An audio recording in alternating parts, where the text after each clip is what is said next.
Good evening, everyone. I hope you're doing well. Let me double check the audio. I think it might be a little bit louder than me. There we are. I think that is good.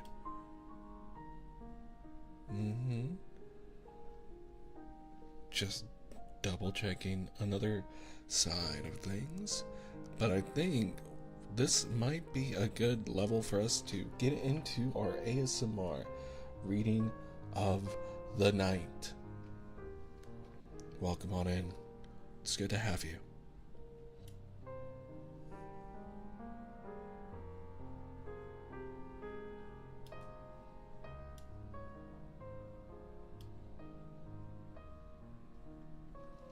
Okay.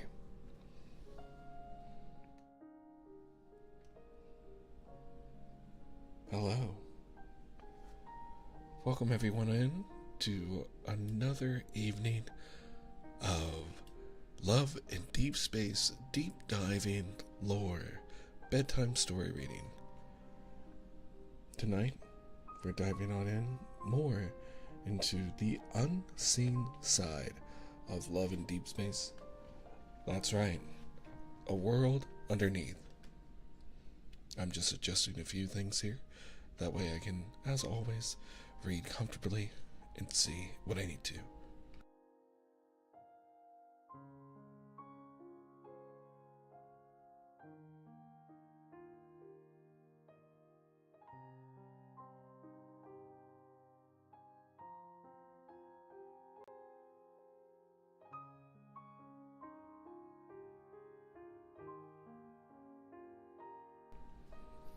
Tonight, we are beginning with the ninth story in World Underneath called No Morning.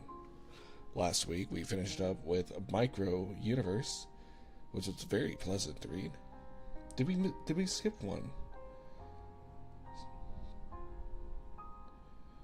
I would think that we didn't.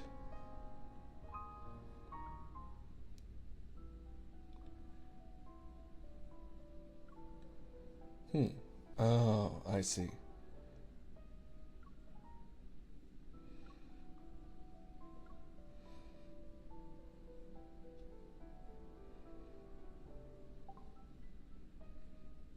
Ah, I understand. I'm just making sure that we were on.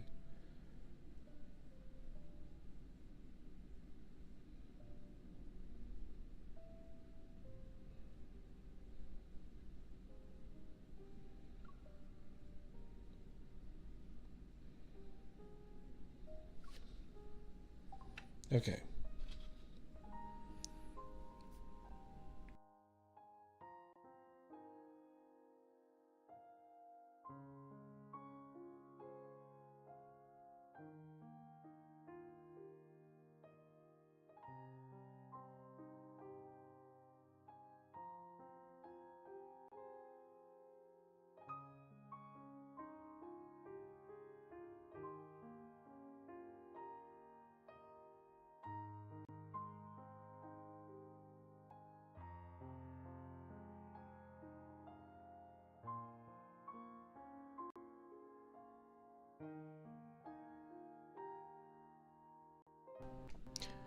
I appreciate your patience. Let's go ahead and dive into our reading. Once again, just making sure that we were on the right page. And our story is No Morning.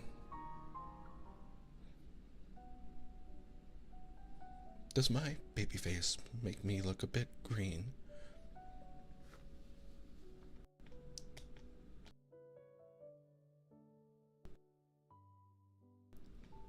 The first chapter is called Crush, by the way. Does my baby face make me look a bit green? Yvonne pushes a patient to radiology when she spots Grayson muttering to himself. His image reflected in the elevator polished steel.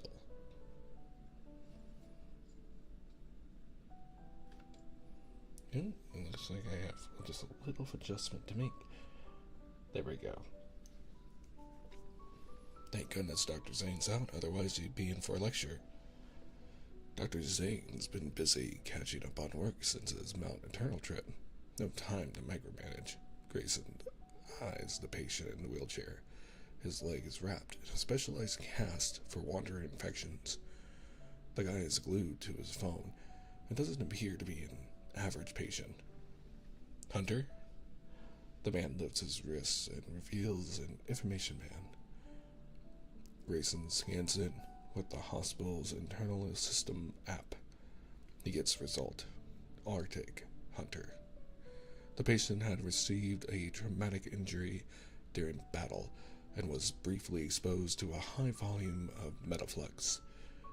After going through post-treatment at the Arctic Trauma Center, a panel of experts flagged him for a procedure at Lincoln's Exo Hospital. The hunter in the wheelchair grumbles impatiently. What's with this kidnapping routine? When am I getting out of here? It's just a minor injury. Besides, the Arctic is a mess. We're already short-staffed as it is. You dragged me all the way here. It's standard protocol, and it's for your own good, Yvonne replies with a shrug. Grayson nods. Based on their limited interactions with hunters, mostly through Dr. Zane's special cases, they understood that these individuals prioritize missions over everything else. This is especially true for Alpha Team, for whom a recommendation for further examination is but a suggestion. Grayson remembers something and decides to change the subject. By the way, I'm curious, what do hunters do on their days off? The Arctic hunter continues scrolling through his phone, determined to shut Grayson down with one quick retort. Get wheeled around for checkups. But Grayson isn't giving up that easily. Then, do hunters have any hobbies they share? The hunter finally looks up, scrutinizing Grayson's earnest expression with a hint of confusion. Then, as if a light bulb goes off in Yvonne's head, she exclaims, Grayson, don't tell me you got a crush on. Grayson scratches his head sheepishly and coughs as if his throat has become very itchy. Ding! The elevator bell rings. Yvonne, understanding the situation, pushes the hunter out of the elevator. Grayson quickly follows. What are you following me for? I haven't gotten my answer from the hunter yet. The medical examination briefing for the Hunters Association is about to start. Being a couple of minutes late won't hurt. Dr. Zane's already there. What? Why didn't you tell me sooner? Why would Dr. Zane be at this meeting? Grayson quickly turns and rushes to the elevator. His body is already inside, but his eyes are fixed on the Arctic hunter, desperate for an answer. He doesn't even care if he's blocking the elevator door in a way that almost screams, don't try this stunt at home, kids. Punching wanderers. Grayson's heart sinks. He purses his lips in disappointment and lets out a sigh as the elevator door closes.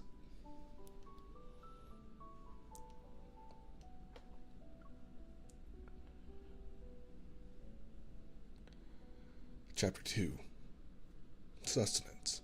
Also, hello, Zanely. By the time Grayson reaches the conference room, Dr. Zane is reviewing a case file with Dr. Wu from the Division of Evol and Protocol Medical Technology. Just as Grayson is about to greet him, Dr. Zane stands up and leaves the room. A trail of icy air is left behind. Stop by my office after the meeting. Grayson nods and finds his seat. It's just a regular briefing about the annual event where the Hunters Association's health center partners with Axo Hospital to conduct comprehensive medical examinations on hunters. It ensures the effects of metaflux and protocore energy on their bodies remain within manageable limits. Grayson's mind, however, drifts elsewhere. It replays a scene where an injured person's heartbeat is brought back to life in his hands, and the girl smiles at him against the backlight. The wanderers behind her burst like fireworks, their light echoing the blossoming warmth in his heart. His phone buzzes, pulling him back to reality. Yvonne had sent him a message. Hey, regarding your Hunter girl, why not take a cue from Dr. Zane? He's so close with Miss Hunter. You know what, Zane, her name turns him into a softie.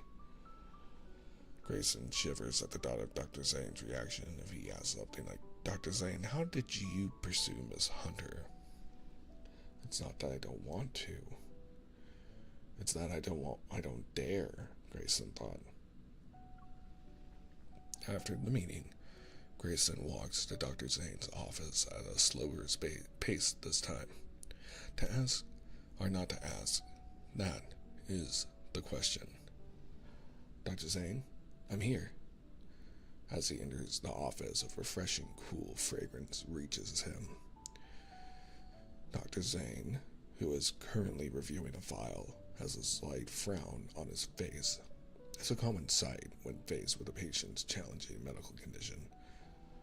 There's a type A cryosina implant surgery scheduled for the day after tomorrow. Get ready.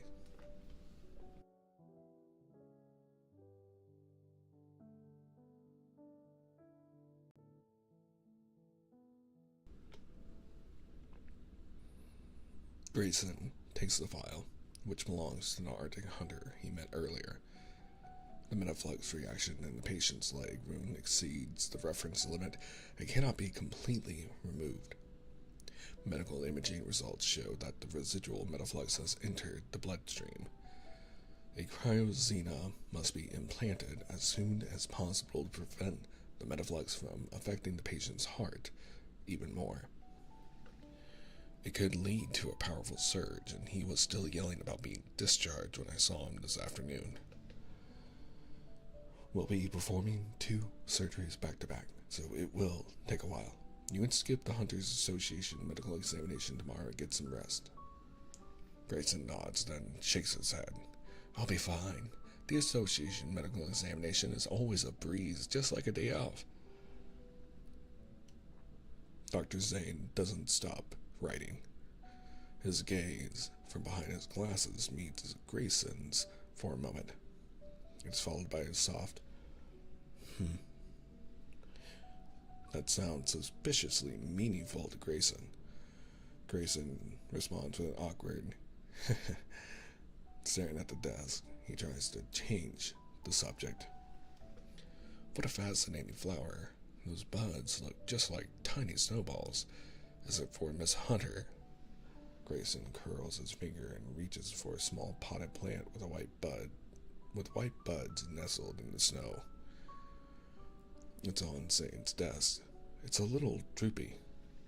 Don't touch it. Zane's pen smacks Grayson's knuckles. Startled, he pulls his hand back, realizing his attempt at a conversation has failed. Grayson shifts to another topic. Dr. Zane, you're more than inspirational. You're not only my mentor in my specialty, but also the guiding light for my life's journey. A teacher for a day and for... Do you have a crush now?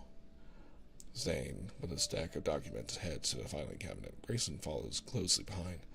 Not really, it's just a budding feeling. Hunter. Oh, Dr. Zane, you're always so perceptive. You want to get to know her, but don't know how to break the ice. Exactly. I don't want to bother her during work, And also, I don't know how to talk to her outside of work. Dr. Zane, how did you and Miss Hunter become friends? Our situation is unique. It's not a fair comparison. Of course, I'm not asking for a roadmap. I'm just curious about the lives of Hunter's loved ones. Zane settles back into his chair and clasps his hands together. He lets out a soft sigh. It's similar to the expression he wore on Grayson's first day when he couldn't answer a question during his rounds. Can you tell jokes? What? Grayson is completely baffled. Jokes? How could Dr. Zane's dry humor, the kind that would make a cricket chirp, possibly get him a girlfriend? Looking at Zane's eyes, Grayson tries to discern whether this is genuine advice, but all he sees is a cold glint reflected in Zane's glasses. Well, maybe hunters have a unique sense of humor. I'll give it a shot. Grayson lingers in the office. He turns back as if on the verge of asking a question, then catching a glimpse of snowflakes swirling in Zane's palm. He watches them land in the flower pot. The previously wilted stem seems to come alive, and the bud raises itself as if being gently awakened. His fingertip traces across the sepals, caressing them like a beloved's face. It's a rare sight. Zane, ever stoic, and resting glacier face to his patients, has a hint of a smile gracing his lips as he looks at the flower. Guessing question time is over, Grayson turns back around and exhales. There has to be more to it than just telling jokes if Dr. Zane's able to charm Miss Hunter.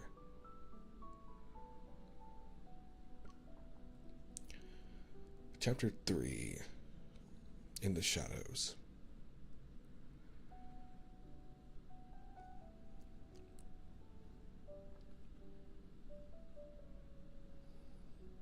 The next morning, Grayson hums cheerfully as he enters the cafeteria with his breakfast tray. Yvonne, in the middle of biting a piece of bread, looks up in surprise. Today, Grayson is wearing a sharp, navy blue, three-piece suit with a tie. His white lab coat is nowhere to be found. Oh, men. Swallowing her food, Yvonne speaks as if she is new to the games that guys play. It's better to be prepared and not panic. That's key, right? What if she notices me during the middle of examination today? Grayson digs into his yogurt. But a sudden, almost jarring alarm cuts through the chatter. Metaflux leak in the northern suburbs, exposure level 5. Grayson shoves a piece of bread in his pocket and sprints for the rooftop helipad. A rescue helicopter lifts off and Zane's figure disappears behind the fuselage's door. Zane is always one step ahead in emergencies. Grayson leaps into another helicopter that was prepared. Inside the cramped fuselage, he and another doctor scramble to change into protective gear, their eyes occasionally glancing at the northern suburbs. The rescue zone falls under her jurisdiction. Will their paths cross? A part of him hopes she's not there, but another part of him can't help but pray that if she is hurt, he'll be the one to treat her. The rescue operation lasts for 2 grueling days and nights. On the 3rd day, just before dawn, Grayson slumps against a stack of supplies in a temporary tent. He's utterly drained.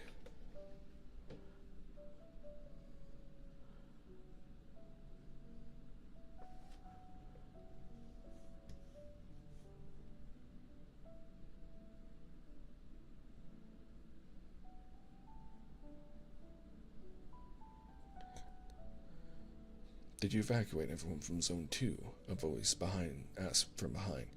Grayson is too exhausted to turn.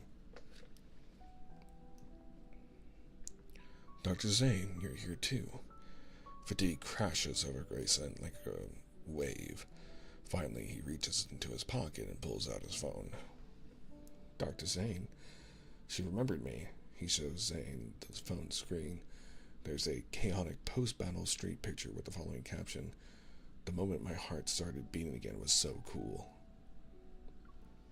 See, this post is about me, and earlier when I was unloading supplies, she volunteered to help. She said I should take care of my hands because I'm a surgeon. After a second of silence, Zane responds, "And you let her take the box? Well, why not?" In the unseen shadows, Zane cracks a faint smile. The hint of weariness beneath it escapes Grayson, who's drunk on his romance. "Letting the girl you like do all the heavy lifting. You're quite the charmer." "Hey, she's stronger than me. I struggle with one box, and she carries two with ease." Recalling earlier his helicopter struggle, Grayson adds, "Speaking of which, Miss Hunter's job is so dangerous. Shouldn't you try to convince her to be less reckless?" The response comes in faint breaths in the cold air. It seems Zane has fallen asleep. There's another question burning in Grayson's mind. If something happened to Miss Hunter, what would Dr. Zane do? But then he remembers the faint scars crisscrossing on Zane's hands. With his superior medical skills, powerful evol, and unwavering resolve, Grayson knows Zane wouldn't let anyone get hurt, especially when it's someone he cares about. Even today, during the rescue break, Zane had once again saved people from wanderers. Only Zane can truly stand beside Miss Hunter in battle. Grayson glances down at his own hands. They're ordinary surgeon's hands. They don't have a strong evol at their disposal. What could he do?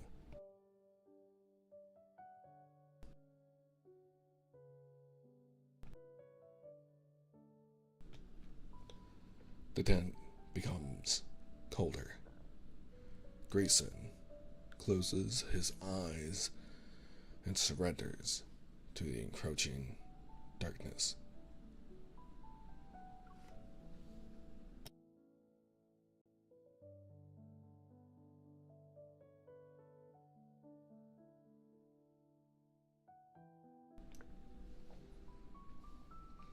Chapter 4.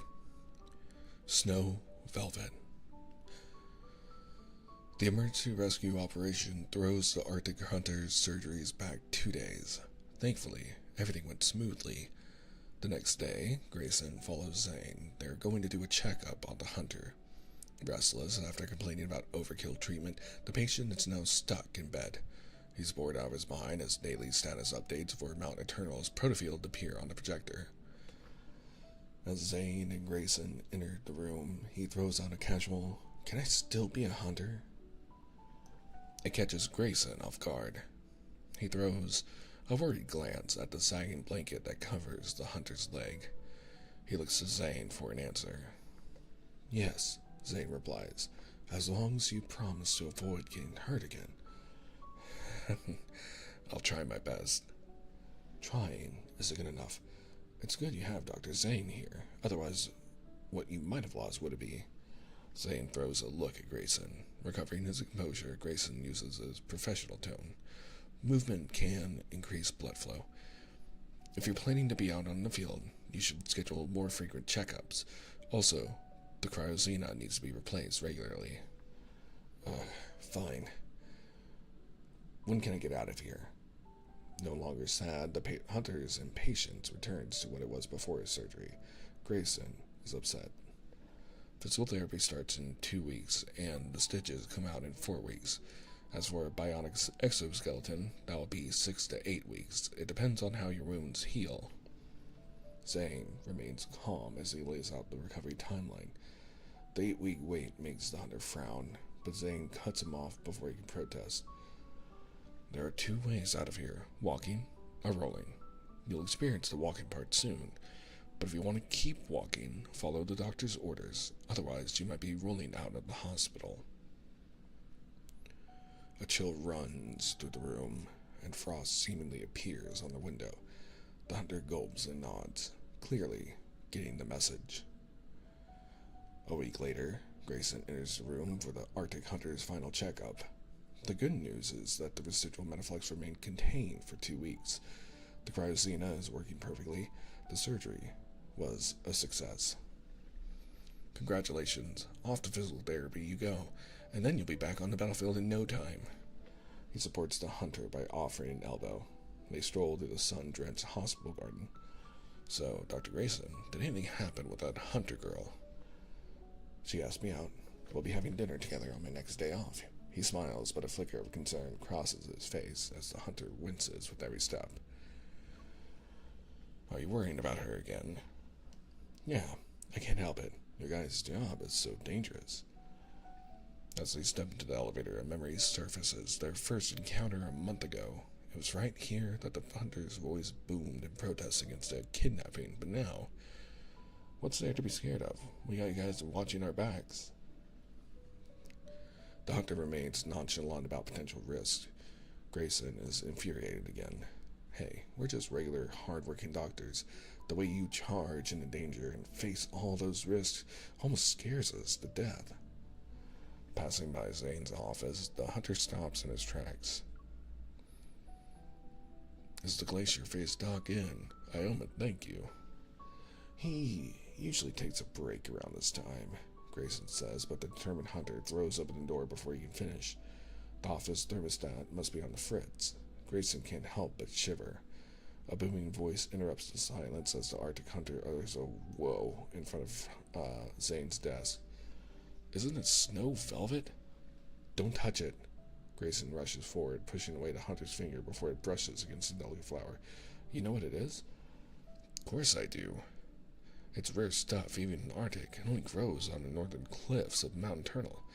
Not just anyone can go there, but that's where you can find the cleanest snow. Something's been happening in the mountains lately, though. The wildlife is practically extinct. It makes me wonder if Glacier-Face got some kind of hobby for saving pretty things.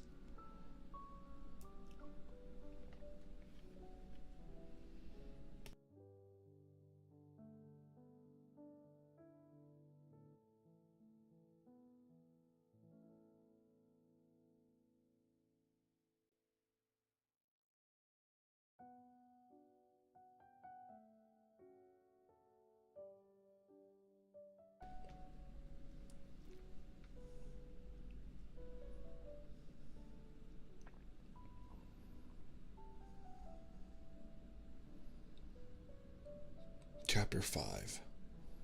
A Long Night. After the Arctic hunter was discharged, this year's hunter data from medical examination has been finally analyzed. Zane assigns Grayson the task of writing the report for the hunter's heart health. Buried in the data, Grayson discovers a worrying trend. A large number of hunters are showing signs of type Y protocore syndrome, more than the usual amount seen in previous years. This syndrome involves metaflux that hides in various organs and systems, with a long latency period and slow progression. By the time it's detected, it's often too late. There's currently no known cure. He flags the potential risk to the Hunters Association. Andrew from Data Analysis takes it all in stride. He politely replies that they'll tweak their algorithms based on these hunters' past missions to minimize the risks. Grayson can't help but think Andrew's a little too composed sometimes, especially after hearing him say, "This is all we can do for now." It hits a little too close to home. The night shift at the inpatient building is like a giant circulatory system. Blood and breath move silently through the halls. Souls slumber in the small white cubes lining the corridors. Grayson feels like he's gone adrift, a lone, white blood cell wandering a weary body. And the only beacon in the night, Zane's office, of course. That ever-vigilant lighthouse keeper guards the shores of life. Does even he feel the weight, the helplessness? Lost in thought, Grayson pushes open the office door. Light spills from the computer screen, his gaze drawn to the snow velvet on the desk as he approaches. This flower. Bending down, Grayson sees the snowball-like buds that Zane saved. The plant had started to bloom, but now it is drooping. The stem twisted and shrinking against the white porcelain. A single wilted petal falls and lands on the black ice crystals nestled in the pot. He remembers pristine white snow used to be there. Dr. Zane. The cold computer light casts an unsettling glow over the scene. It inexplicably reminds him of the frigid tent they were in a few weeks back. It was morning, yet the light seemed to have been filtered through a thick, black veil. Drowsy and disoriented, he vaguely remembers a faint voice. It was a conversation with Dr. Zane that lingers just out of reach. The sterile office gloom makes him come to his senses, and Grayson searches for Zane.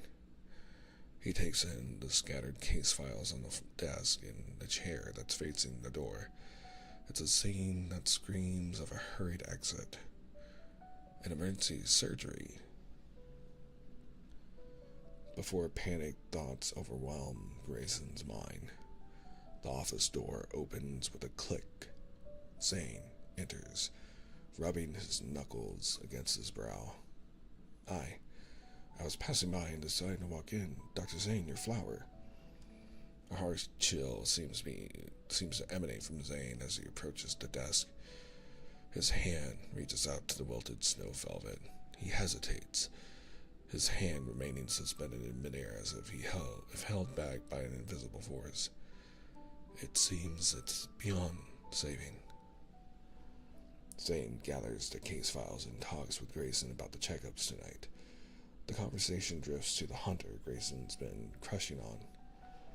She said if the worst case scenario happens and someone needs to perform CPR, even if it means breaking her ribs and her heart stops for 6 minutes and don't give up, she wants it to be me. Zane offers a knowing smile. They both understand the unspoken question of what lies beyond those 6 minutes. Dr. Zane, when we declare someone gone, in the eyes of their family, are we guardian angels or the Grim Reaper? It's an unanswered question that hangs in the air. Zane can't help but glance at the desk. A few fragile petals of snow velvet fall, only with its tiny heart still desperately clinging to life amidst the black ice crystals.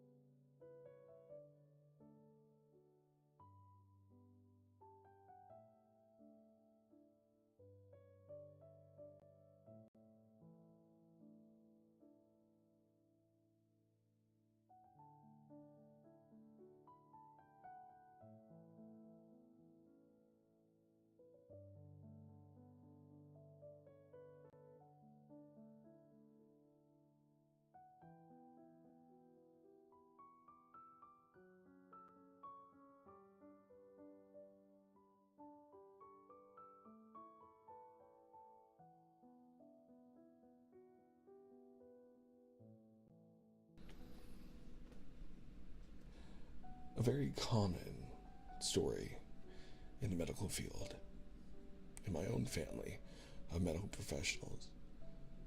We have discussed very much what should be done with us if we find ourselves near the end of our lives and the idea of resuscitation is on the line. I won't go further than that. However, I feel that a really wonderful reminder is given to us here to love each other, love the people around us, and cherish them, so that if and when that time comes, we can know that we loved each other with our whole hearts, and there are no regrets in any decisions that have to be taking place.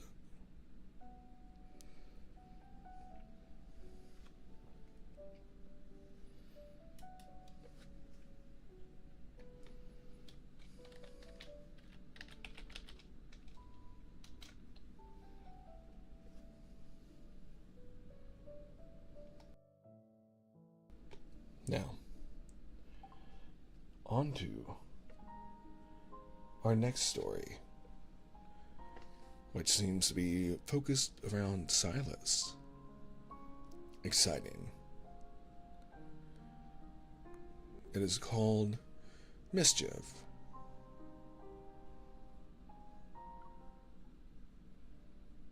I will take a quick sip of water and we'll begin shortly.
Okay, thank you for that.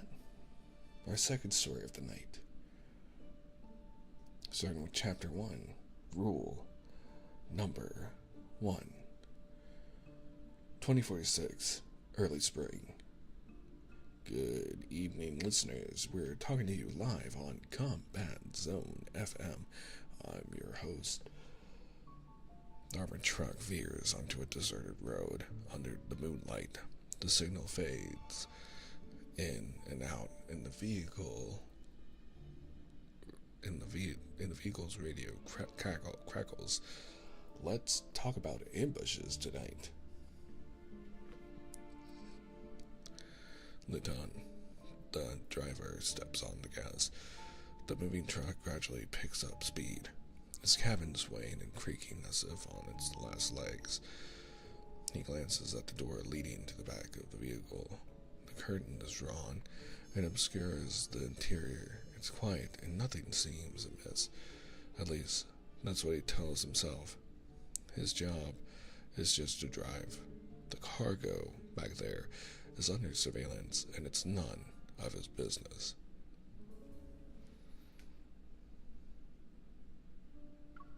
It's under surveillance by Ever's researchers. He's been doing this for years without incident. Tonight, however, is different. Maybe it's the pitch-black surroundings and the quiet road, or perhaps it's the violent swaying of the truck and its bone-chilling creaks. Whatever the reason, Lyndon can't shake off this uneasy feeling. To drown it, he reaches out and turns up the radio. Here's the first rule for a successful ambush: conceal your strings. Just as radio host finishes speaking, a young, amused voice resounds beside Lyndon's ear. Well, he's not wrong. Lyndon's heart nearly stops. He slams on the brakes. The inertia throws him forward, and the person beside him playfully lunges at Lyndon. A cold, sharp metal blade is pressed against his collar and thus his neck. You want to live? I'll give you 5 minutes. Run. The young man's voice is cheerily playful, reminiscent of a child taunting caged animals at a zoo. It'd be infuriating if Lyndon weren't paralyzed with fear. He glances back to see the door to the cargo area is wide open. A nauseating stench of blood wafts out. Inside, a few motionless researchers are drenched in crimson. They're clearly beyond help. In the center of the compartment, 2 sets of restraints that should have secured a person have been cut open. The escapee now crouches beside him, his blade brandished. Only one thought races through Lynn's mind. Run. He stumbles into an alley. It's so dark that not even a moon casts its light there. He crouches behind a large dumpster, his heart pounding so violently that he swears he hears his nerves screaming. Time's up. Hope he found a good spot. Footsteps echo at the alley's entrance and are accompanied by the young man's cheerful laughter. Lyndon swallows, hugging his knees and willing himself to become inconspicuous like a discarded piece of trash. Through a small gap, he peeks out. He sees a slender figure, tall for his age, moving with unnervingly carefree steps as he searches and talks. If it weren't for the shining blade in his hand and the blood staining his clothes, Lyndon could almost believe this was just some harm-free game of hide-and-seek. Tap, tap, tap. The sound of footsteps on pavement fades in the distance. Lyndon allows himself to breathe and shakily stand up. Something moves in his periphery, but when he turns to look, there's nothing but darkness. It's over, Lyndon reassures himself. Not quite, the voice chuckles. The laugh is like a cold hand tapping Lyndon's shoulder. His legs give way and he tumbles as he turns. Terrified, he stares at the figure emerging from the shadows. You, but I heard you. Walk away. The young man grins, seemingly in high spirits. Your ears must not be working. I never left. Impossible. Terror floods Lyndon's mind. Without thinking, he scrambles to his feet and dashes to the unobstructed exit. Not so fast.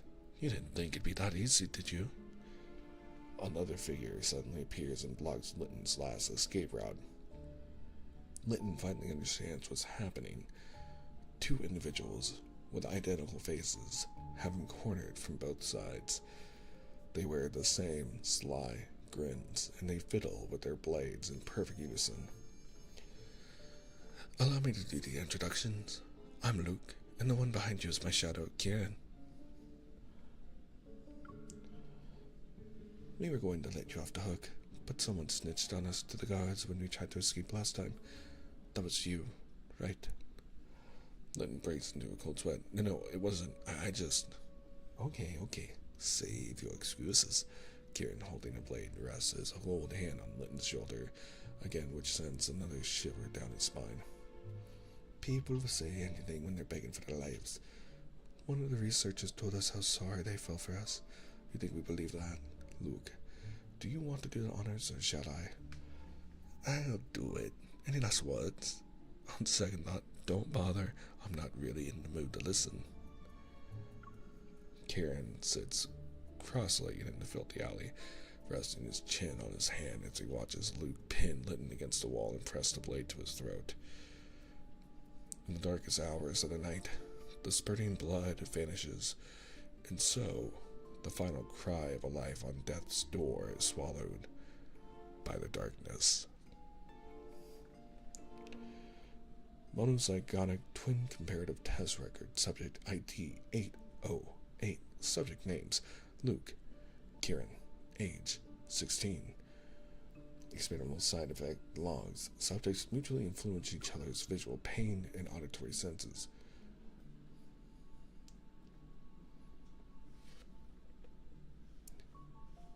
Here are examples of this phenomenon.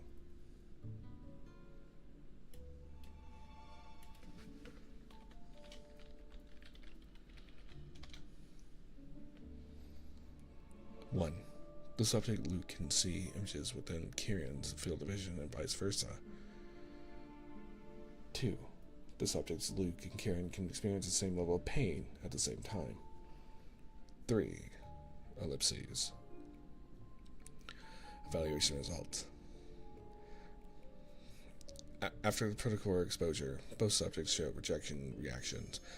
A transformation occurring within 3 months is highly possible. Comprehensive risk assessments far exceed standard values. Subjects are to be transferred to the disposal site for termination. Notes: the disposal site is adjacent to the N109 zone. Researchers must complete the firearms request form and collect weapons for self-defense before leaving. Transformation within 3 months. That's a fancy way of saying we won't live past 3 months. Kieran wipes the blood from his face and hands Luke a dirt-smudged document from the ground. After skimming it, Luke shrugs and nonchalantly scratches his chin. It's just prediction rate. They might be wrong. Didn't someone outlive their estimates before? The younger one of the 303 twins. Find something? No, I can't remember. Whatever, it doesn't matter. We finally made it out, and we only have 3 months left. Luke leans against the armored truck. He raises an eyebrow. Then his eyes widen as he looks at Kieran, and he pounds his fist on the hood excitedly. What is it? Based on that reaction alone, Kieran knows his brother's mind is probably concocting another scheme to turn the world upside down. Since we're on borrowed time anyway, why don't we go out with a bang? How about doing something epic in these last 3 months? Eager Kieran leans in. Despite Luke's ideas always ending up in as messes he has to clean up, the prospect of doing something epic is still holds an irresistible lure. What do you have in mind? Check this out. Luke points at a name, N109 zone, in the notes section of the document. Do you remember Silas? The guy the researchers mentioned before? The protocol smuggler? Yeah, that ruthless boss of only kindness? Exactly. Excited, Luke hops onto the hood of the truck. Let's kill him. Nothing can be more epic than that, right? Kieran bursts into a fit of laughter. What if he's 100 times stronger than us? If we try to kill him, wouldn't that be even more fun? They exclaim in unison. Both Kieran quickly expresses his bubbling excitement. He tries to be sensible. Would it be easier for Silas to kill us than for us to kill him? So what? Luke sits cross-legged, the enthusiasm in his voice gradually fading and being replaced with calm. Have you seen the ones who's transformed? I'd rather get killed and die early than become something like that. After a long silence, Kieran nods. He crumples up the document and tosses it behind him. True, we should count ourselves lucky if we get killed by him. You ready? Let's go. In the depths of the night, the two brothers walk side by side down a path that leads a person away from all light. It lazily stretches into the horizon. I hope Silas turns out to be an interesting guy.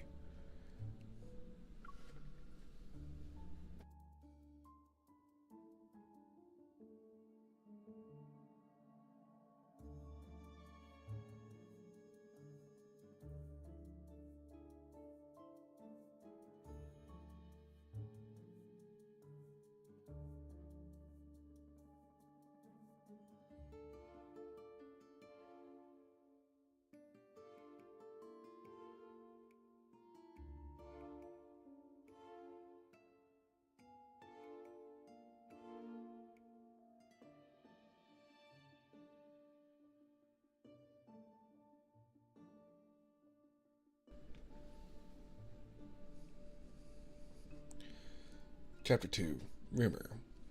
Here's the second rule of a successful ambush. Know your enemy. It's been 14 days since Luke and Kieran arrived in the N109 zone. For the past 2 weeks, they heard all sorts of rumors about Silas. I heard Silas has been in cahoots with Wanderers for ages. He's just waiting for the right moment to blow up the N109 zone. Well, they say Silas has a permanent luxury suite at Sun Hotel. The walls are stuffed with the bodies of his enemies. It's haunted at night. Oh, I heard Silas is the son of that stock market tycoon from Nikon City. Really? Someone told me Silas is the stock market tycoon himself. Kieran doubles over from laughing, but his hands never stop crafting darts. So, did you find out what Silas actually looks like? They say he doesn't have a fixed appearance. He wears a new face every day. No one has ever seen his real appearance. Luke can't help but chuckle at his own words. Before he can finish laughing, Kieran chimes in. Well, I heard he's quite young, but he has to drink the blood of teenagers every day just to maintain his human form. Laughter fills the small house they've claimed as their temporary home once more. Most buildings in the N109 zone are renovated from previously derelict structures. In the shadows where neon lights from the bustling streets don't reach, it's easy to find vacant spaces that's not too dilapidated. It's perfect for 2 unexpected visitors new to the area. But Luke and Kieran aren't the only new faces. Every day, people like them flood into the N109 zone. Lately, their neighbors have been multiplying. Some disappear after a few encounters and never be seen again. Others schedule a get-together one night and fail to show, only for the twins to learn the next day that they died 2 blocks over. The N109 zone is like a beast lurking in the darkness. Its maw is wide open to devour everyone who stumbles in. Here, death is just a matter of time. The only way to cheat it is to find a master of the savage beast, and his name is Silas. In their 2 weeks here, and amid all these far-fetched rumors, everyone seems to agree. Only on one thing. Kill him, replace him, or become his subordinate. Last night, someone told me Silas is celebrating his 80th birthday today. The party's sad. The ice maker in the room suddenly interrupts Luke's dubious rumor. It's the only appliance in the house that still works. Luke waits next to it. He scoops up 2 cubes as they fall and pops them into his mouth. He turns back. You want some ice? Kieran waves his hand. Ice reminds me of when I get beat up. I'll pass. Laughter fills the room as Luke tosses an ice cube at Kieran before plopping onto the couch, crossing his legs. Serves you right. Years ago, during their first escape attempt, Kieran had gotten into a scuffle with the guards and ended up with a mouthful of blood. 2 weeks in solitary confinement couldn't break him. He endured the pain in stubborn silence and refused all medical treatment. In the adjacent cell, Luke yelled at him. Next time you decide to play tough guy before the medical staff, could you maybe ask me beforehand? I'm also in pain. During that time, Luke developed his love for ice. It was initially to numb the pain that wasn't his own, and it later developed into a thrill for the cold. Kieran, after his 2-week confinement, took lesson to heart. The day his punishment ended, he exacted his revenge with the dart he made. After that, crafting darts became a hobby. It brought him joy. Remember Sherman? He's the guy we met at Elysium. Kieran quickly shakes off the cold and picks up where he left off. Oh yeah, the peacock. How could I forget? Anyone who can strut around the N109 zone like that and still breathe must have some serious support. Luke crunches the ice in his mouth. You need Silas to find him. What are we waiting for? Let's find him. He's about to bolt out the door when Kieran, as if he's done this a million times, grabs his collar and pulls him back. He presses the finished dart into Luke's hand before releasing him. Now we can go. I've been telling Sherman for a while. Only Kindness is about to attend an important business meeting. Silas might be there. We should check it out. Luke pockets the darts and pushes his slightly overgrown hair to the back. When he opens the door, he notices Kieran tying his hair back into a short ponytail. After thinking for a bit, Luke ties his hair back in the same style.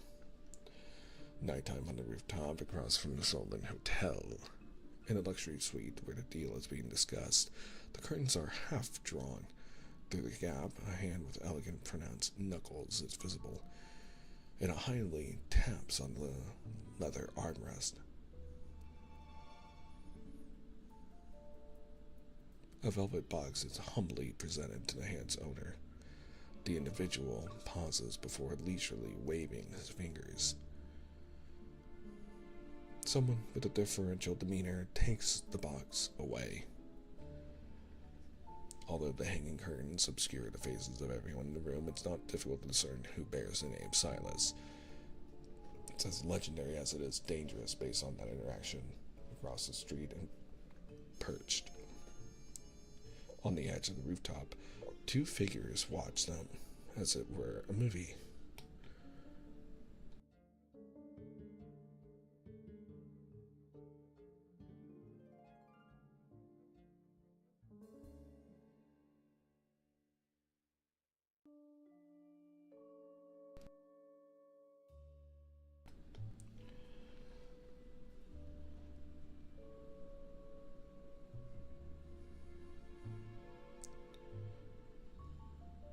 Luke, his eyes alight with excitement, points out something. Silas isn't carrying a weapon.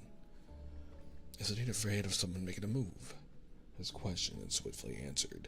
The deferential attitude fails to save the life of Silas's business partner. Silas strikes so fast that even the rooftop audience can't follow his movement. His actions are a blur, but they see a terrified body yanked to the window by an invisible force. A mist swallows it. When it dissipates, nothing remains of the man. Oh, Silas doesn't need to carry a weapon because he's a weapon himself. No one in the luxurious suite dares to move. The deal's participants and Silas's underlings bow and lower their heads. Silas finally stands up and Luke and Kieran see his face. He looks indifferent, as if the scene before him isn't his doing. The ceiling light casts ominous shadows across his features as he turns. He sweeps his gaze across the street. The two brothers, spectators of a few seconds ago, suddenly become alert. Their bodies react faster than their minds. They propel themselves off the ledge and into the shadows with lightning-fast speed. Did he see us? I doubt it. We're so far away from him. His eyesight that good. An inexplicable feeling sends a chill down their spine. But after a moment, they cautiously peek out from the edge of the rooftop. Silas has already left. Did he look bored to you? Luke breaks the silence. You mean when he dealt with that guy, or when he left? Both. Kieran hadn't particularly paid attention to Silas's demeanor, knowing Luke would keep an eye on it. He noticed something else. From the moment Silas entered the room, it was as if an invisible barrier had formed around him. No one dared to cross this unseen line to stand near him. It remained that way until the very end. He had entered alone, and he left alone. Kieran can't help but muse out loud, as if someone who can get close to Silas. After 2 weeks of gathering intel, he hadn't expected Silas to be surrounded by people. Now it seems they couldn't be farther from the truth. No allies dare to stand beside him, and no enemies can stand against him.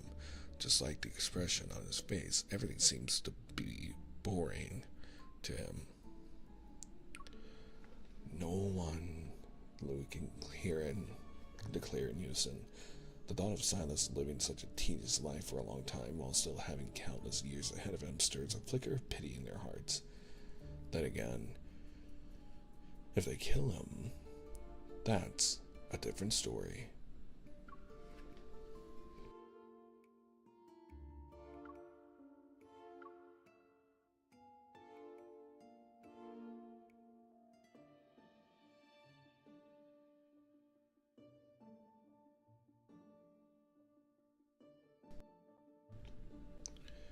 Chapter 3.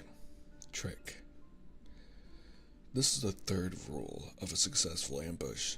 Exploit your advantage when the enemy least expects it. For Luke and Kieran, their advantage lies in their sameness. Identical faces, identical builds, identical movements. They're almost the same person. It's enough to lower their opponent's guard and make them believe there's only one of them.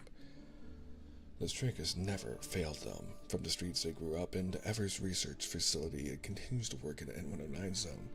Whether it's purchasing necessities from someone who increases prices after glancing at Luke, fending off strangers who try to rob Kieran of their supplies, are slipping past a merchant into a protocol warehouse. Just like their name suggests, one is always in the light and the other is in the shadows.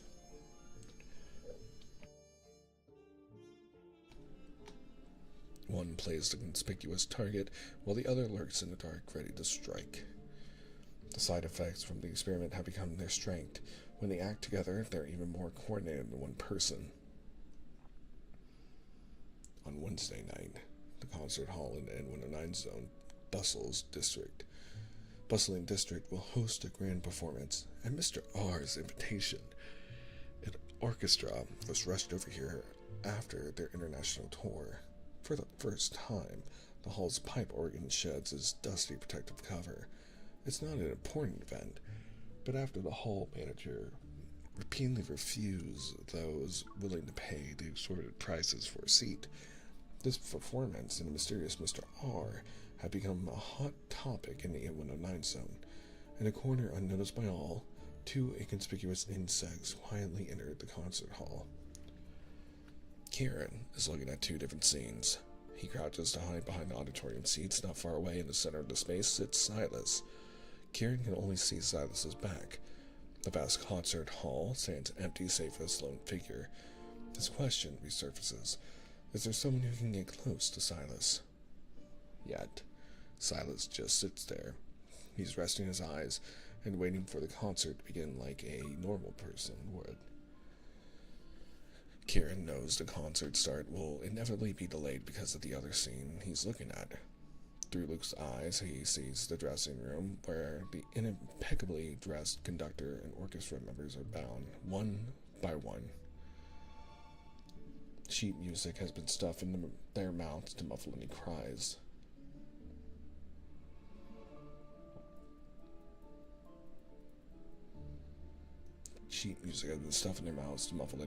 After his hard work, Luke dusts himself off and bends down to retrieve a fallen dart. These pack quite a punch. The protocols really do make a difference. He's in awe. The protocol makes the dart feel a bit awkward to hold, but it's tolerable. Luke shakes his hand and checks himself in the mirror. Something's missing. He yanks the conductor's jacket off and puts it on. Shall I go on stage with this? Their ability to converse effortlessly, even when apart, is perhaps the most useful side effect. It's a little too big. Try that violinist outfit, the one from the third row.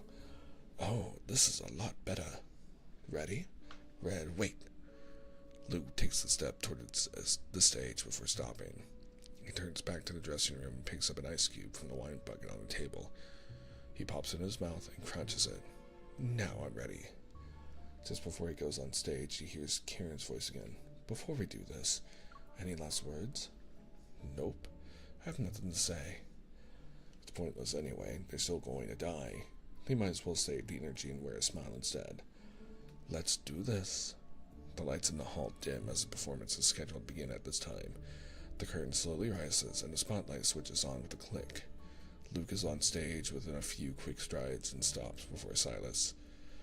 There's no music, but Silas doesn't open his eyes. It's as if he anticipated this. Luke's excitement grows. His hand, initially reaching for the dart, changes course on a whim. He grabs two small, circular devices hidden at his waist and flings them at Silas. Mind if I borrow 3 minutes of your time? Let me have a go at killing you before the concert starts. His word echoes through the hall. The small projectiles hurled at Silas are suspended in the soft mist around him. The person who stopped him with this power hasn't even lifted a finger. Luke grins. You might want to open your eyes. It could get messy, even for Unkindness's boss man. As soon as he closes his mouth, the sphere squeezed by the black-red mist suddenly burst.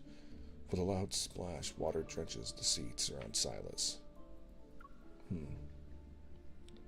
Silas opens his eyes, his finger on his temple. Luke shrugs. I told you. What's your motive? Silas's nonchalant question echoes through the concert hall.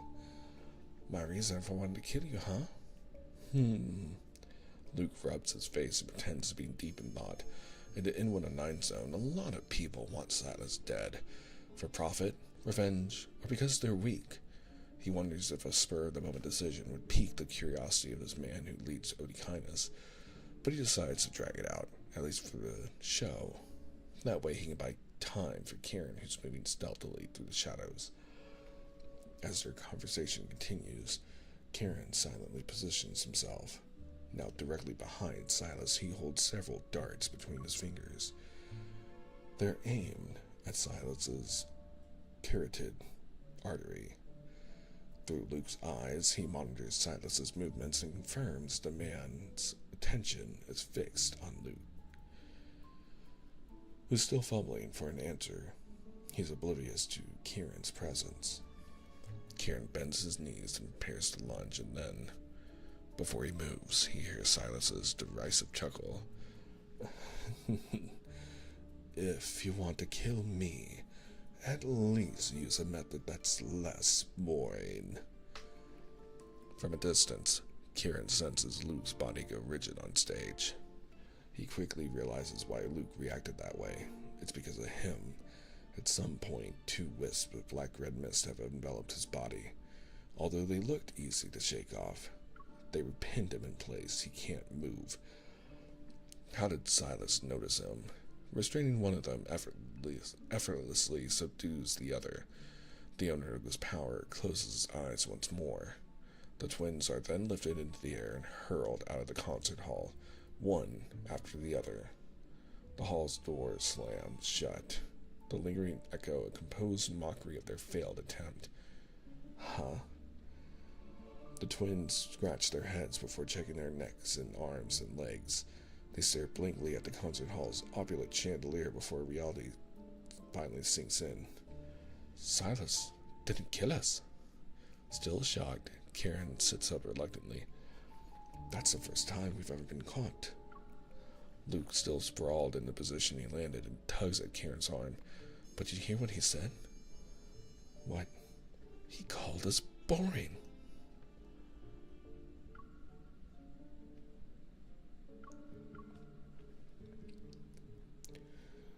Chapter 4, Thrill Seeker.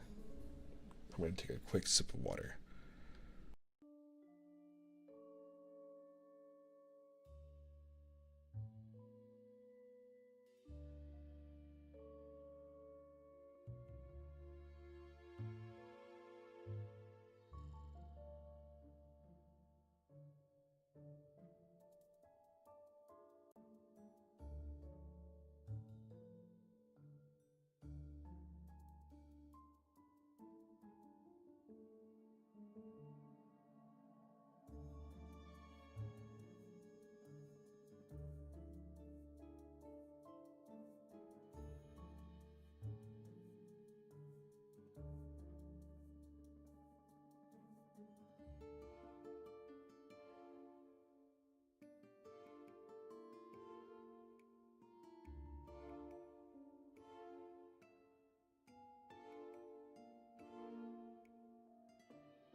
Chapter 4, Thrill Seeker. The fighting arena in the N109 zone lurks behind the facade of a 5-story building with neon lights. An oversized ring that surpasses expectations will greet you once you enter. Spectators' seats climb the surrounding walls, and the highest one is perched almost perpendicular to the ring. At first glance, it looks like a fortress or lair of some ferocious beast. Noticing the members of Onikaina's frequented the place lately, Luke and Kieran tear down the recruitment flyer plastered outside and knock on the door. Get lost. We're not hiring. You're as skinny as a rail. I bet you two would die 100 times before landing a single punch. The door slams shut. The arena owner glares at them through a small window. Before stomping downstairs, Karen chuckles. A rail? We're scarecrows at least. The next morning, Luke and Kieran are back and knock on the door to the arena. The owner answers. Cursing under his breath, he freezes. The arena's fighters, mysteriously missing since dawn, are sprawled on the ground, clutching their stomachs and whimpering. The two young men he turned away yesterday grinned.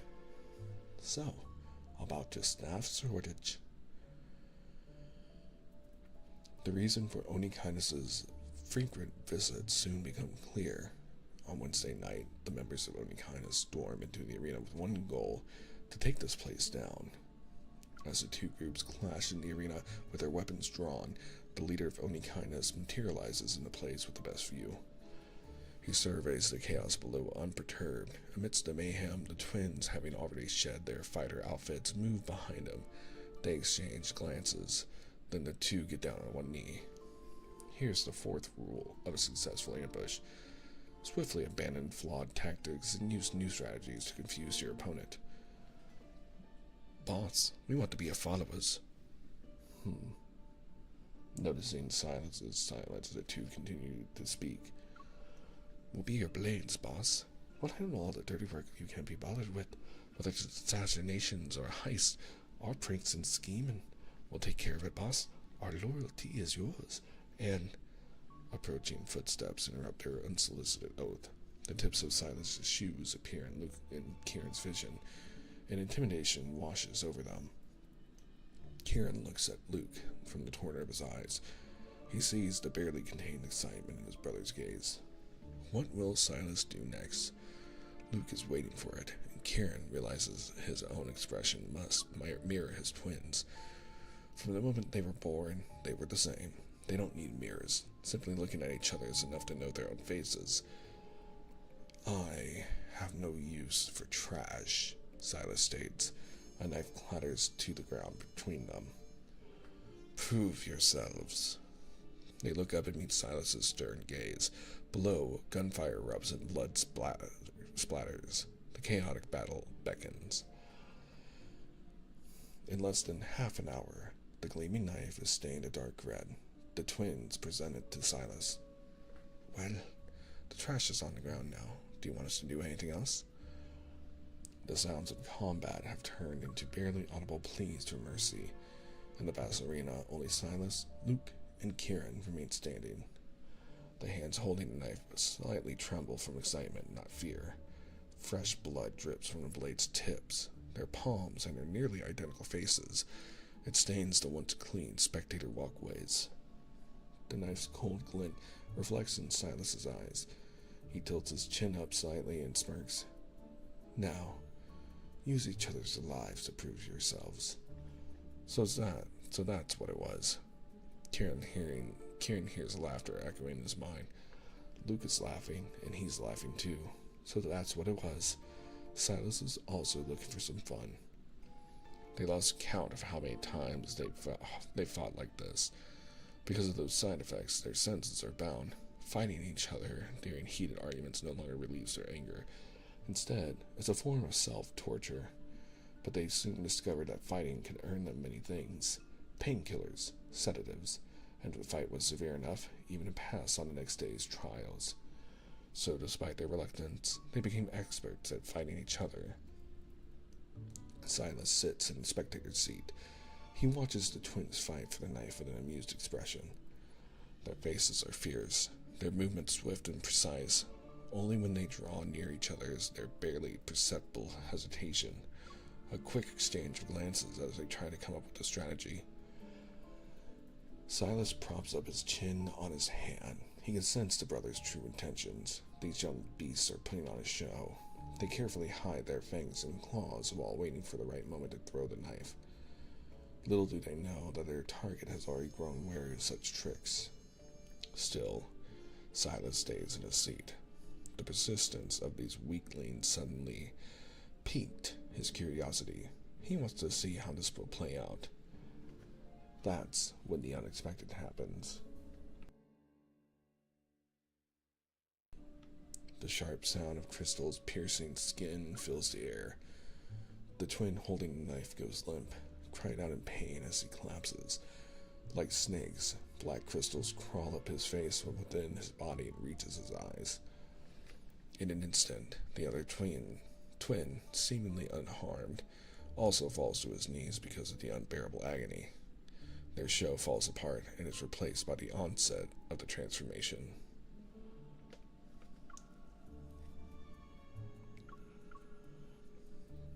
Chapter 5. The End.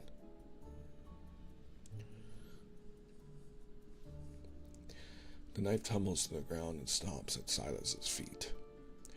He bends down to pick it up. A crystal-covered hand trembles as it desperately reaches for the blade. Silas smirks and hands it over. The person before him musters all his strength to aim the knife at his heart. He tries to push it in, but he hesitates and freezes as he notices his brother, who's bound to him, curl up into a ball because of their shared agony. These two are like marionettes tangled in invisible strings. When one transforms, the other feels inexplicable torment. Silas watches with keen interest. He wonders if this bond will remain unbroken even in the face of death. He knows his question now looms over them like a suffocating nightmare. He stays because he wants to know what they'll do. The knife's tip veers off by a few centimeters. Then the twin slashes the knife upward. The crystals shatter, and the blood spatters onto the spectator seat. The twin abandons the thought of ending his life and instead violently gouges out the crystals. Silas slowly claps. "At least you've got some guts." He lifts the knife again, but is quickly intercepted by the other twin. Although he's unaffected by the transformation, he's forced to endure the pain due to their shared senses. Still, he grips his brother's hand. "Don't worry about me." His voice lacks its usual lilt and is replaced by a chilling calm. "Let me help you. I'll help you." The weight behind the word help is unmistakable. Its true meaning is unspoken, but clearly understood. "Okay." Luke and Kieran have never realized how loud a heartbeat could be until now. Perhaps this is noise that a person only hears at life's end. They come to the same conclusion, while the one who didn't transform struggles to control the knife. Beside them, a fiend whispers, "If you do this, you won't survive either." "I'll die with them." That's his response to Silas. He takes a few deep breaths before flashing a sly grin. "I don't care anyway." "Is that so?" A wisp of black-red mist suddenly plunges into his twin's chest. A more intense pain immediately follows. The trembling now mixed with the fear they've never experienced before. It's the fear of dying. Silas intends to kill them this time. It feels as if a chunk of their chest is missing. Their limbs gradually numb, the cold blood building up in their throats. They shudder uncontrollably. At first, they manage to hide their terror, but as the mist grows sharper and touches their beating hearts, so this is what that feels like. The feeling of being at death's door finally breaks the resolve. Fragmented pleas escape their lips. "No." But the agony of their demise intensifies. Silas's towering figure blurs into a beast toying with its prey. Their internal organs feel violently constricted, their desperate desire to live drowning in pain. Panting, they spit out blood and raise their voices. "Stop! I thought you had a death wish. I thought you had a death wish." "We don't." With a derisive snort, Silas opens his palm. The mist dissipates before it claims their lives. The once bright room is plunged into darkness. A strong force surrounds the twins and shatters the growing black crystals. A ringing persists in Luke and Kieran's ears, but the pain vanishes in a heartbeat. "In the N109 zone, dying is easy," Silas says as he leaves, his tone almost teasing. "Staying alive, now that's the real proof of strength."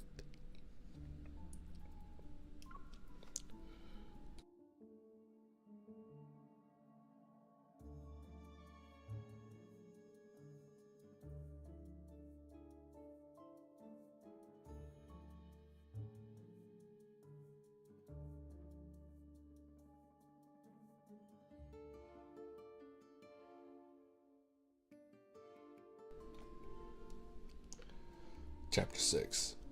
Twins. "Lori, Tara, Hello. Glad you can join us. Good to have you. Boss, we're not here to kill you this time. 2 weeks have passed, and Luke and Kieran once again stand before Silas. They fully recovered. One was never injured in the first place, and the other's wounds, a result of gouging out the crystals, have healed. There are only grotesque scars on his face and body. Otherwise, they appear healthy. We generally want to be your followers. Emphasizing the statement, they drop to one knee. Silas is slightly irritated. Drop the act.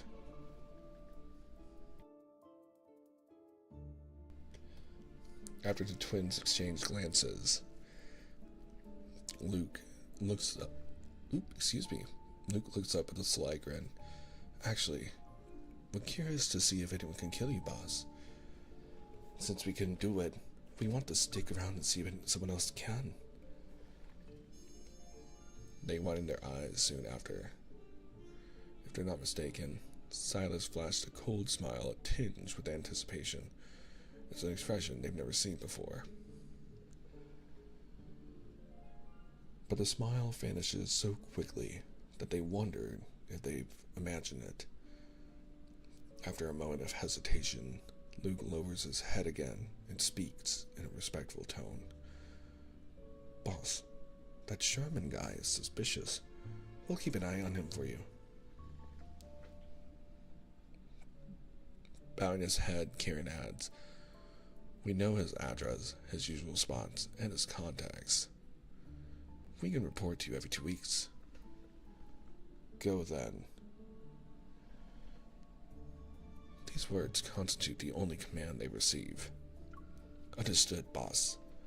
When they finally stand up, they realize Silas has already vanished. As they exit the base, the streets of the N109 zone remain as sunless as ever.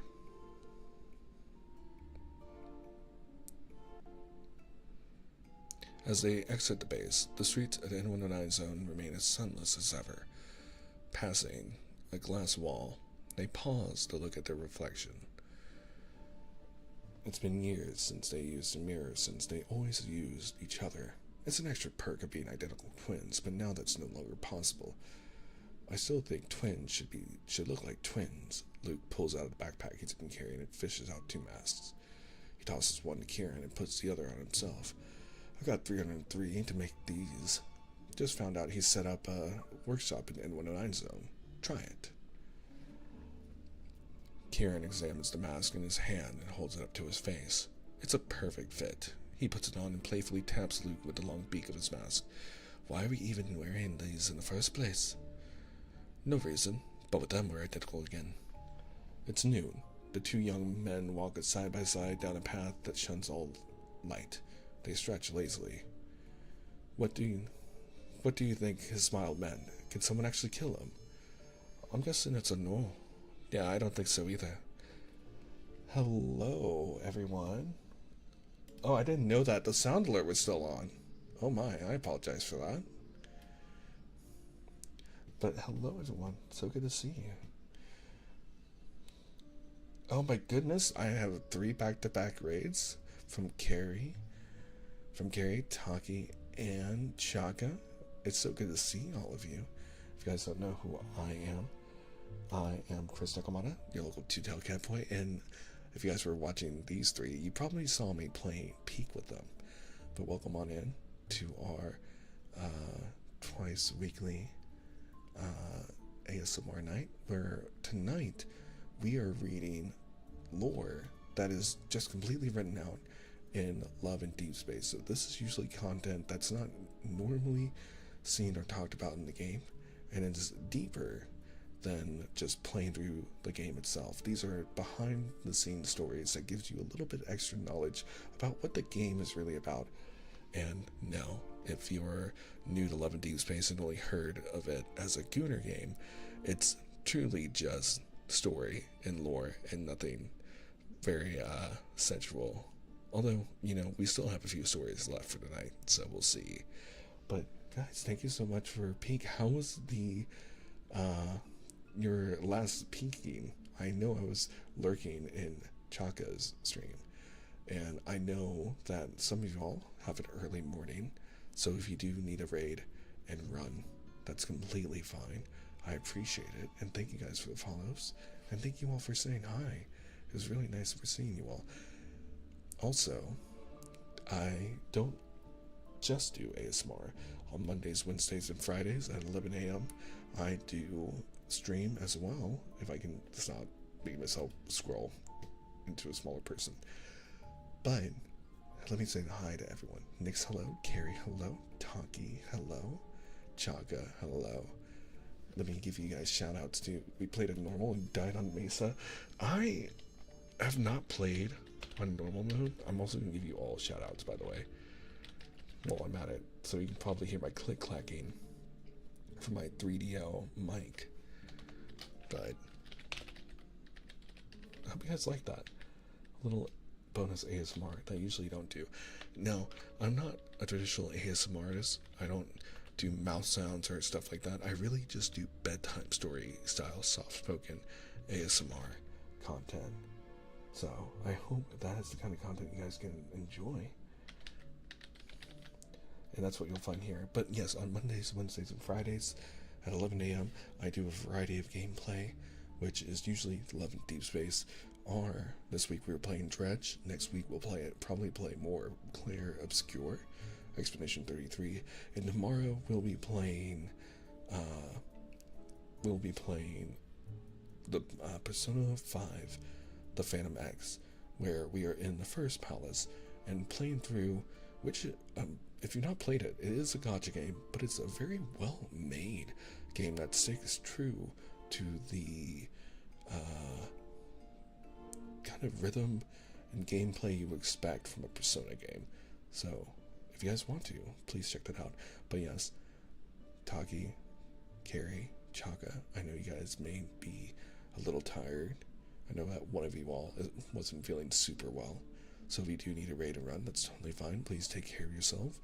We have at least one more story in for the night, and I'm glad to keep everyone here company. I will take care of your audience and your communities. I really do appreciate the raid a lot. Thank you so much.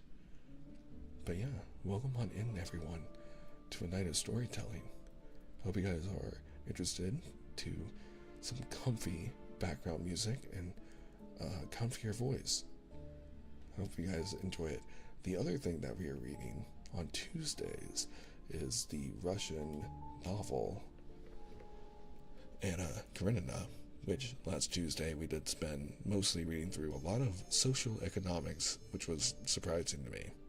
But we also do have triggers, if you guys are interested in that, in our channel points that you can redeem. But other than that, please feel free to sit back, relax, and enjoy and rest. And I'm glad to have you here tonight. Lori. And we are dual streaming. We have people over on YouTube as well. So if you're wondering who I'm talking to, who's over there, don't be weirded out. It's just friends who are over there hanging out. Seeing crazy they started like this now, and the three of them play games together. Yes, we just finished a story giving us a little extra background on two characters from the game called Luke and Kieran, who are the underlings of one of the love interests of Love and Deepspace called Silas. They live and work in an area called the N109 zone, which is kind of known as the criminal, dirty underbelly of the city next to Lekon City, which is the main city where you, as the player, live. So the story told us how these two characters escaped from a lab, were trying to live their last few days together by finding the thrill and taking down a criminal boss by themselves, and then ending up under his command.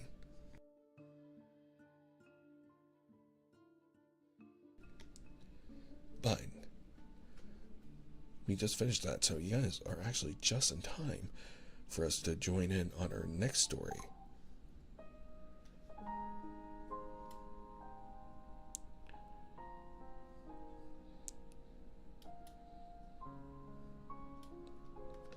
Our next story, called Frontline Hunter, our 11th story in the Love and Deepspace World Underneath Chronicles. Again, the music is coming from the game itself, and if the audio is too loud, please let me know and I will adjust for you to help make it as comfy and cozy as possible. Again, you do not have to feel like you're missing out on any background knowledge of the game or anything, whatever. Everything here are standalone stories that either benefit those who have played the game, or if you're new to the game and just want some background. These stories are just little cutouts of the actual in-game world, and each story does a really great job of bringing you in and giving you just a amusing story by itself with characters that you either know them or you don't, but you can just listen to this and relax. And thank you so much for joining us tonight, and thank you again for the raids and the follows. With that said, I'm going to take a quick sip of water and we'll dive right on in. Chaka, thank you so much for subscribing for 1 month. Had to subscribe to her dad. That's my baby girl right there. Thank you so much for the subscription.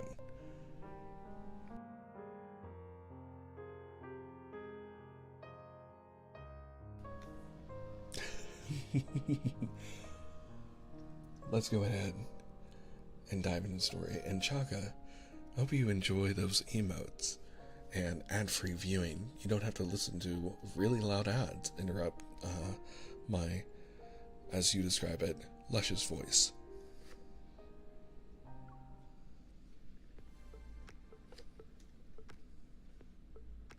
Oh, this is jazzy music. Very interesting. Nice. I hope you have fun in VR.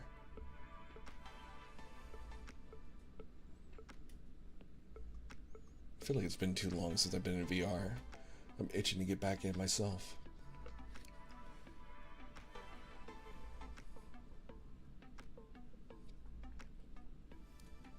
Chapter 1.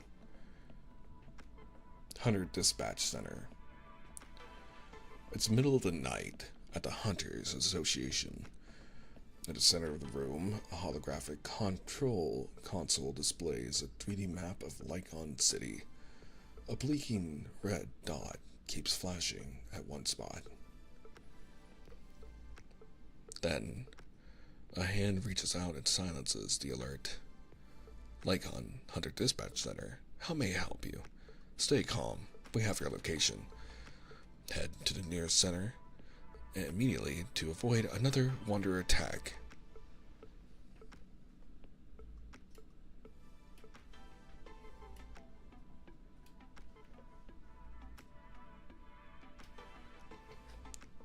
Colin, who has been a hunter dispatcher for 12 years, handles emergencies like it's nothing. He quickly forwards the incident details to the nearest hunters on the map. Almost immediately, 2 small blue dots on the holographic display begin racing towards the yellow one. A timer appears overhead. 10 precious minutes for the rescue to succeed. Deployed medical teams, hazard alarms, real-time positioning now active. The dispatchers coordinate seamlessly, their hands moving swiftly across an array of holographic screens. Together, they weave an invisible safety net over Lycon City. Finally, the yellow dot disappears from the map. The countdown stops at 8:27. Colin watches the holographic map return to normal. He sighs in relief, sorts through the information he collected, and begins drafting his first incident report of the day. Hunter Dispatch Center Incident Report, case number LK204 by 01101. Incident type, Wanderer attack. Threat level, C class. Details, a single Wanderer, an elemental subspecies, appeared in the Riverside area of the Imperial Ring District. The target was neutralized, and the cleanup crew has been notified. No civilian casualties. Status resolved. Reporting dispatcher, Colin. That's a typical day at the Lycon Hunter Dispatch Center. Chapter 2. 3-man robbery, 6 a.m. Lights remain on around the clock at the dispatch center. Lycon Hunter Dispatch Center, how may I... Help! It's a wanderer. It's trying to kill us. Hurry! The call has barely gone through when frantic screams nearly burst Colin's eardrums. Stay calm and tell me about the situation to the best of your ability, he says as he hits the location tracker. A young man's shaky voice answers, There are 3 of us, and an older lady with her groceries. A loud roar drowns him out. Then it's followed by blood-curdling screams. Are you still there? Hello? Hello? Colin calls out to them, but there's only silence. Next to him, the surveillance officer pulls up local traffic feeds. Captain Colin, we've contacted the hunters on patrol. They need approximately 6 minutes to get there. 6 minutes. Colin feels powerless. This is what usually happens. No matter how fast the dispatch center reacts, it still takes time for help to arrive. All they can do is provide the hunters with a clear route. And then... No, let me go. The desperate shrieks returning through the speaker make everyone's stomach drop. Their worst nightmares becoming a reality. Despite having heard these agonized cries countless times before, watching a life slip away in real time is still unsettling. Before a few dispatchers can turn away, gunfire erupts on the other end. The wanderer lets out one last screech before falling to the ground with a heavy thud. They survived. Relieved, Colin glances at the map. He frowns when he notices the 2 blue dots are still too far away to have reached the designated site. The hunters haven't arrived, so who fired the shots? That's it, and you call this a robbery. Luckily for you, I took my gun for maintenance while I was out getting groceries. Otherwise, you'd be in real trouble, a confident female voice shouts. Robbery? Gun? Colin and his co-worker exchange looks of bewilderment. Before they can say anything, panic shouts come over the line again. Oh, ma'am, it's standing back up. Help us. Hurry. What are you doing? Get behind me. More shots ring out. Then the wanderer's cry fades. Colin sees the yellow dot on the map disappear.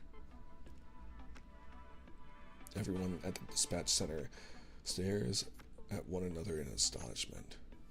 Moments later, the comms crackle, and that same confident voice returns. Hello, Haunted Dispatch Center? Colin responds immediately. Yes, we're here. Is anyone hurt? No injuries, but we'll need a cleanup crew for the mess.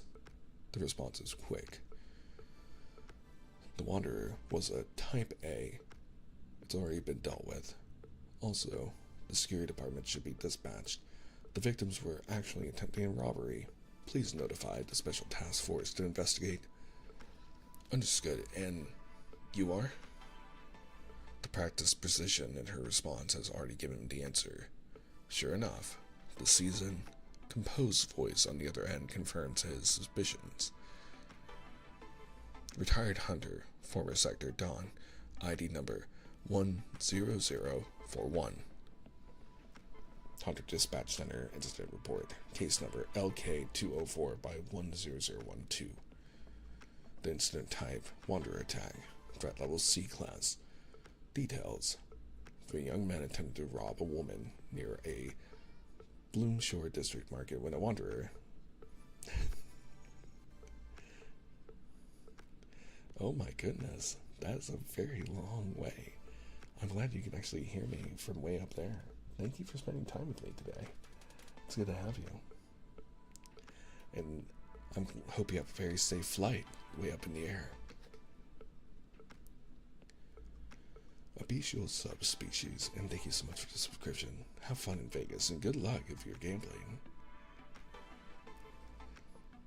The would-be victim eliminated the Wanderer with her own hunter-grade firearm. The woman was confirmed to be a retired hunter. Cleanup is en route, and no civilian injuries were reported. Note, the 3 suspects have been turned over to the authorities for attempted robbery. Status resolved. Reporting dispatcher Colin.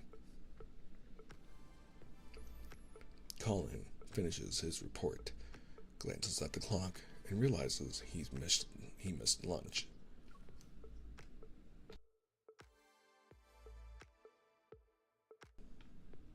He grabs a pack of instant noodles and heads to the break room. Noodles again. A colleague drops the latest Wanderer activity report in front of him when he returns to his desk. The Wanderers have been too active lately.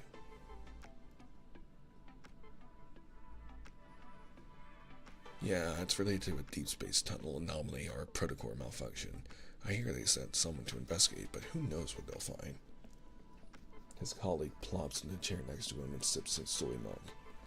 Ugh, I told the cafeteria guy I wanted sugar-free. I'm cutting back on sugar, and this just messed up my diet.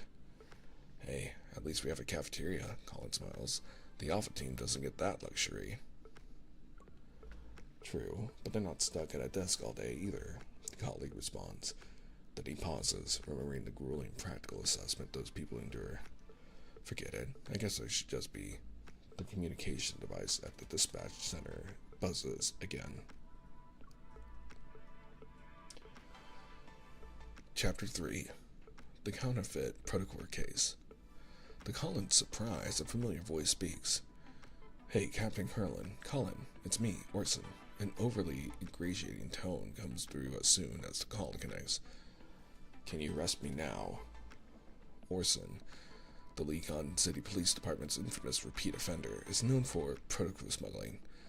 Caught countless times, he's always finding new ways to stir up trouble. As a dispatcher, Colin usually doesn't deal with criminals directly, but Orson managed to change that when his greed for protocors led to him to target live wanderers. Back then, a wanderer had him crawling around like a cornered rat. Desperate, he called the dispatch center for help. Thanks to Colin's quick thinking and precise directions, he survived long enough for the hunters to arrive. Without that, he'd probably be nothing more than a bloody smear under a wanderer's claws. The show is Gratitude. Orson gifted Colin a ceremonial banner that had the following: The Voice of Salvation, a dispatcher protecting life itself. You little... Didn't 5 months in jail teach you anything? Colin feels a vein bulge at the sound of that familiar voice. I swear, I'm not smuggling protocors this time, Orson stammers. I'm just selling rock candy. That's all. Orson isn't illegally selling protocors this time. He's making rock candy that looks like protocors. Since his buyers don't dare to report him, his scam thrives. It's even disrupting the market with cheap prices, but his success doesn't go unnoticed. A crime syndicate involved in protocore smuggling has marked him as a target. Orson, you really are a piece of work, Colin says through gritted teeth. Please, Captain Colin, send over a hunter to save me. They tracked me down and are outside my house with protocore weapons. If they get me, I'm good as dead. Orson's voice cracks from desperation. As much as Colin wants to ignore him, he knows he can't. Protocore smuggling isn't a minor crime, and dealing with an organized gang armed with protocore weapons is far beyond what a single hunter can handle. Activate the emergency response protocol, Colin states without hesitation. Understood. The surveillance officer's fingers race across the keyboard, and the yellow dot on the holographic map flashes red. The emergency response protocol is a high-level procedure triggered only for threats equivalent to 5 or more wanderers. It requires a coordinated effort of at least 5 hunters. After issuing the order, Colin is worried about whether or not they can gather enough hunters in time. To his surprise, the mission is accepted almost immediately. 2 blue dots light up on the screen, and Colin lets out a sigh of relief. Good, now we just need 3 more. His words catch in his throat as his eyes widen. The two blue dots are charging into the rescue zone. Send a message to intercept them right now. Colin feels his head start to pound. This is clearly a high-level mission. Are they out of their minds? Wait, excited, the surveillance officer calls out. I think they're from unicorns. Unicorns? Are you sure? Colin whirls around. Every hunter knows about unicorns. They're the best combat unit under the Hunters Association, known for their unmatched power and fast responses. They specialize in tackling extremely dangerous wanderer incidents that regular hunters can't handle. Colin has never met them, but he heard the stories. Their elite sector is small and notoriously unconventional. One rumor claims a unicorn's hunter once blew up an entire subway station just to take down a wanderer. They're definitely not the kind of people he wants to mess with. But right now, that's exactly what he needs. Captain Colin, they're here. Orson's voice crackles through the communication device. He's tense and shaky. But there's only 2 of them. Can he handle this? There are 8 or 9 guys here. Oh! Orson lets out a startled cry as chaos erupts on the other end of the communication device. It's followed by panic screams. Orson? Orson. Colin calls out, his voice tinged with urgency. Just as everyone is holding their breath, Orson's voice comes through again. Captain Colin, the people just then are insane. They just showed up and everyone went down. Predator weapons? They didn't even get a chance to pull them out. Everyone in the room collectively sighs in relief. Good. We'll send someone to pick you up. Stay put. Colin frowns and hears a strange crunching sound from the communication device. Before he can ask, a clear female voice shouts, Xavier, stop eating the evidence. Hunter Dispatch Center Incident Report. Case number LK204 by 01103. Incident Report. Predator smuggling. Threat level A class. Details. Shellbake District. Orson, a repeat offender with 8 Predator smuggling charges, sought assistance from the dispatch center after facing retaliation from a crime syndicate over a sale of counterfeit Predacors that were actually dyed rock candy. The involved criminal organization has been successfully apprehended. Orson, the reporting party, has been handed over to the relevant authorities for investigation of fraud. Note: a portion of evidence is suspected to have been consumed. Status resolved. Reporting dispatcher, Colin.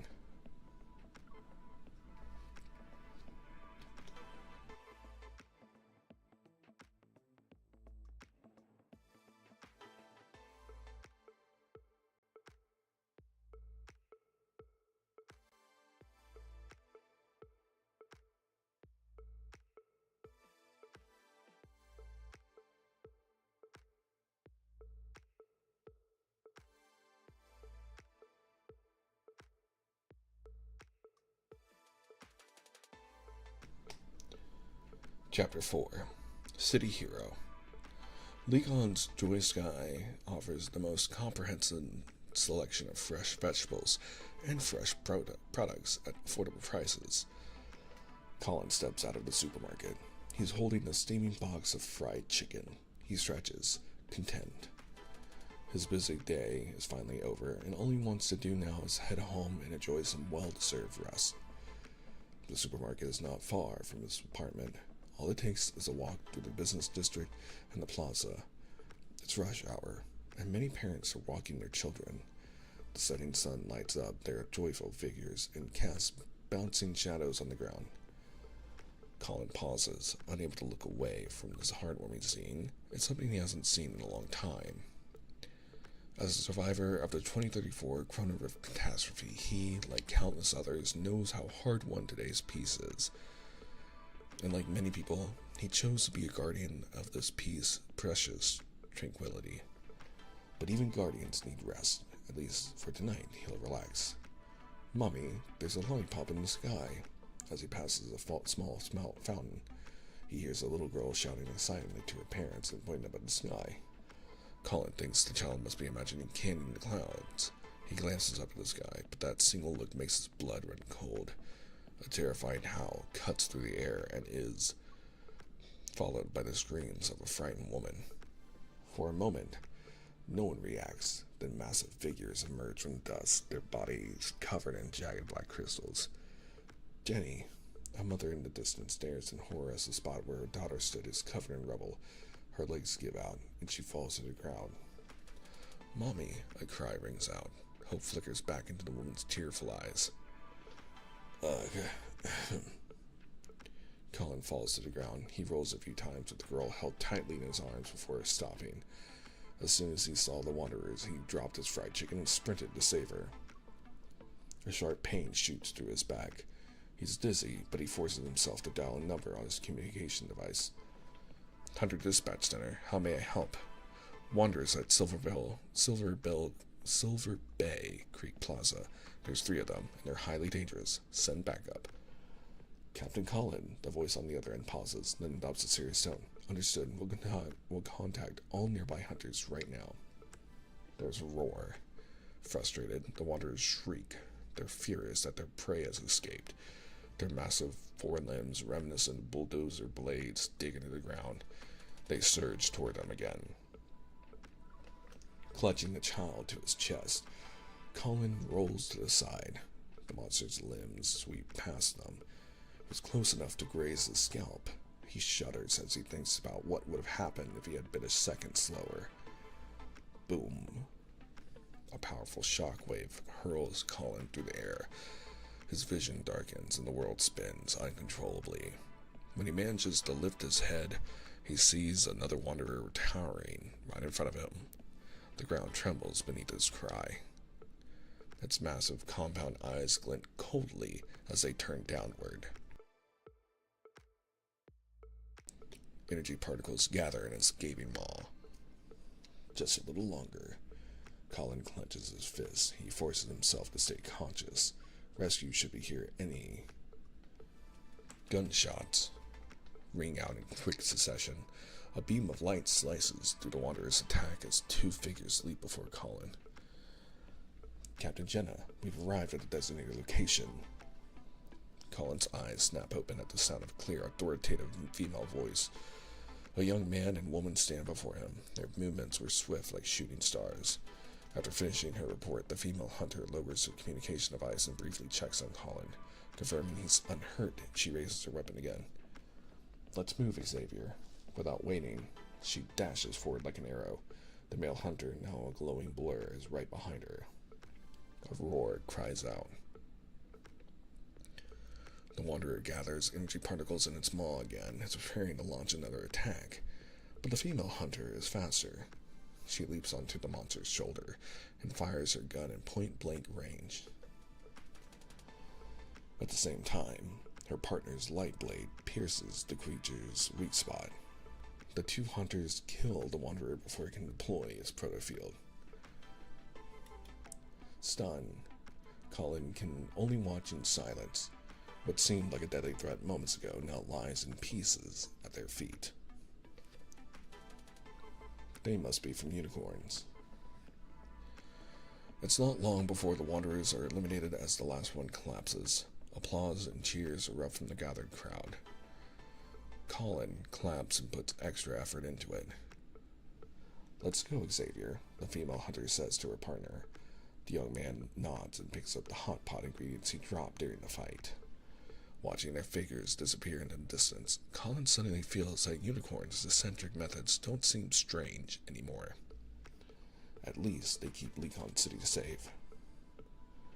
A gentle tug on his sleeve interrupts his thoughts. Looking down, he sees the little girl he rescued staring at him. Come here, mister. I want to tell you something. She beckons him closer with a secretive look on her face. Amused, Colin crouches down. What is it? Without warning, the girl throws her arms around him. She's hugging him. Thank you, mister. Thank you for protecting me, she says with a serious expression on her face. Colin watches her skip back to her family. A lump forms in his throat. He lowers his head and rubs his nose to hide his emotion. His gaze falls on the box of fried chicken lying where he dropped it earlier. The first thing he needs to do is rest properly tonight. And that is the end of our final story.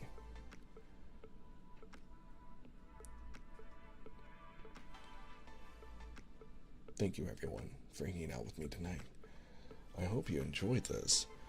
I do hate to end right after that, but I am trying to make sure that I save my voice for a good while. Uh-oh.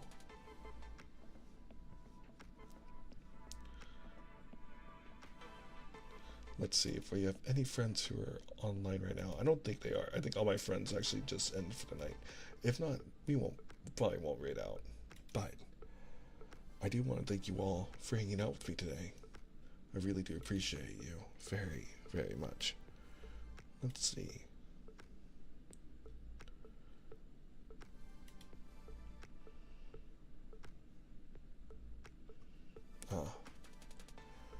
I think I have a friend who just started stream. It looks like. We're gonna go say hi to Con Mocha. I'm gonna go ahead and get the raid up and running and send you all over there. But thank you guys so much for hanging out with me today. Thank you again to everyone for the raids and for saying hi. Let me get the raid messages up. If you are a subscriber to the channel, please copy and paste the first raid message. Oh, I see people are in ads, so the second raid message is for you all. If you don't have a raid, if you don't have a follower, yeah. Anyway, everyone, thank you for hanging out with me tonight. I will see you all tomorrow at 11 a.m. Eastern Standard Time.